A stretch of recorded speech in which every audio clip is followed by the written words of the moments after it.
Yan, tulad nito panonoorin natin mga kapatid. China, pinasok ang teritoryo ng Japan pero pinalayas sila ng mga Hapon. O biruin mo, ba't mo papasukin yung teritoryo ng ibang bansa? Huwag mo sabihin soberanya mo rin yan, di ba? So itong video panonoorin natin mula kay Maharlika TV mga kapatid. Huwag mo kakalimutan mag-subscribe sa kanyang YouTube channel. Nakalagay po ang link sa ibaba. Bago natin to simulan, syempre huwag mo rin kalimutan mag-subscribe.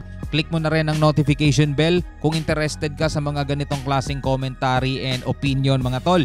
So huwag na natin patagalin pa. Panoorin na natin to mga tol.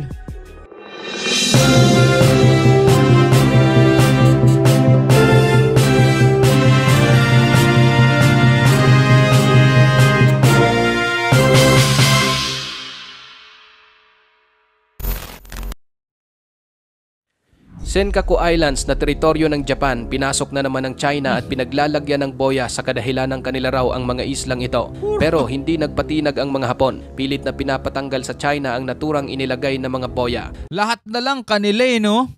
Tigas talaga na mga mukha. Lahat na lang kanila no? Pati yung teritoryo ng Japan kanila rin daw. Yan? Abangan kapatid ang kompletong mga detalye kaya manatiling nakatutok dahil dito bawal ang fake news. Bago tayo magpatuloy, isang like lang po ang hinihingi ko para sa videong ito. Malaking bagay na po yan bilang suporta sa ating bawat ina-upload. Yes. Back to the video. Like.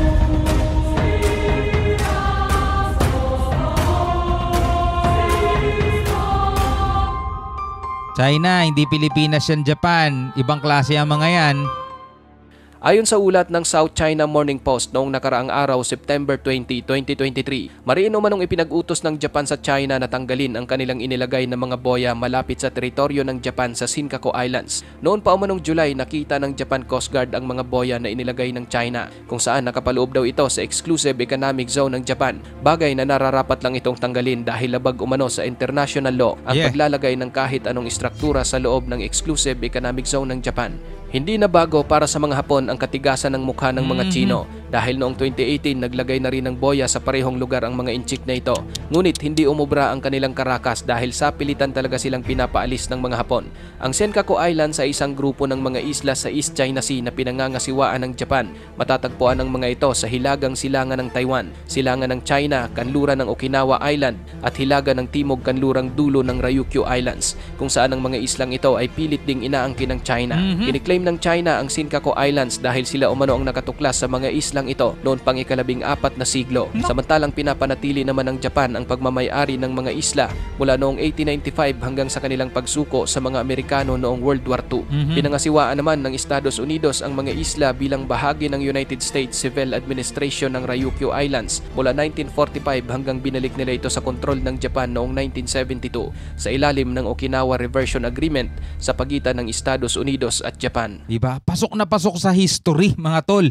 Yung China, ang meron lang sila yung mga mapa-mapa nila, sila rin lang ang may gawa, diba? Noong 1968, natuklasan sa Senkaku Islands ang pagkakaroon nito ng potensyal na reserbang langis sa ilalim ng dagat, kung kaya't dahil dito mas lalo pang nagkaroon ng interes ang China. Ngunit mahigpit ang naging pagbabantay ng mga Hapon sa mga islang ito na bahagi ng lungsod ng Ishigaki sa Okinawa Prefecture. Hindi nito kinikilala ang mga pag-aangkin ng China o Taiwan, ngunit hindi rin naman ito pinaunlad ng Japan o tinayuan ng anumang istrukturang militar. Bilang resulta ng hindi pagkakaunawaan, ang publiko ay pinagbabawalan na lumapit sa naturang mga isla na halos 7 oras na biyahe sa bangka mula sa Ishigaki. Hinahabol din at pilit na itinataboy ng Coast Guard ng Japan ang mga barko ng China na talagang gustong tumawid sa border ng dagat. Matindi talaga ang ginagawang pagbabantay dito ng Japan. Katunayan, umabot pa sa punto na talagang binangga ng 2 Japanese Coast Guard ang fishing vessel ng China na pilit pumasok sa isla.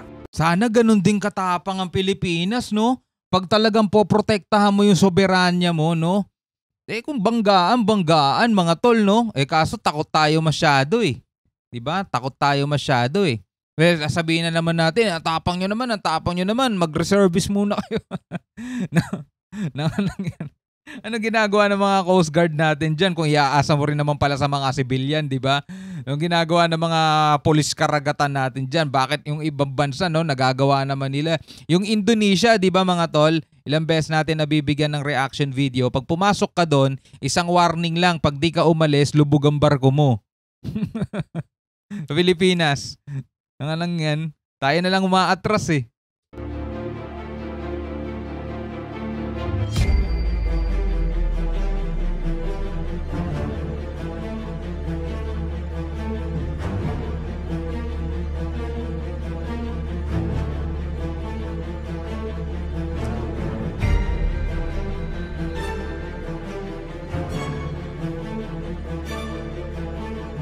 hinahabol dito yung China, no?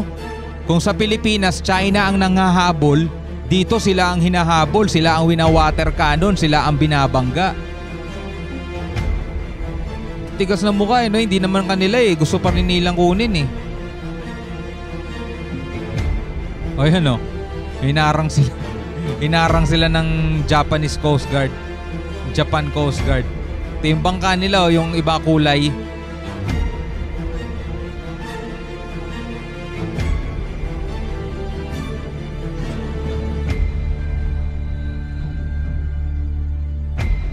May bandila ng China. Hindi na inyo yan.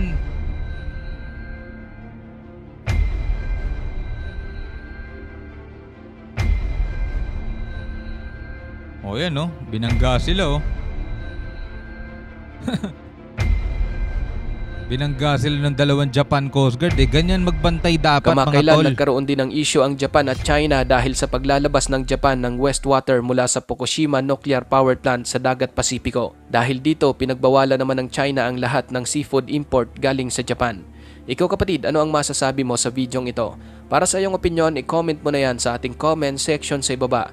At kung nagustuhan mo naman ang videong ito, paiwan naman ako ng like at pasubscribe na rin sa ating munting channel. Ang masasabi ko lang dito, kitang-kita talaga mga tol kung gaano katigas ang mukha ng mga ito tong China mga tol, no? At kitang-kita rin naman dito kung paano pinoprotektahan at kung paano pinapanindigan ng Japan yung kanilang soberanya. Pag sinabi nilang kanilang soberanya, kanila talaga yon mga tol.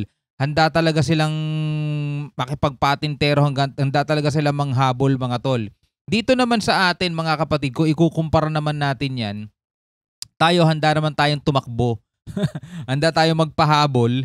Handa naman tayong umiwas na lang mga tol. Umiwas na lang tayo para sa kapayapaan.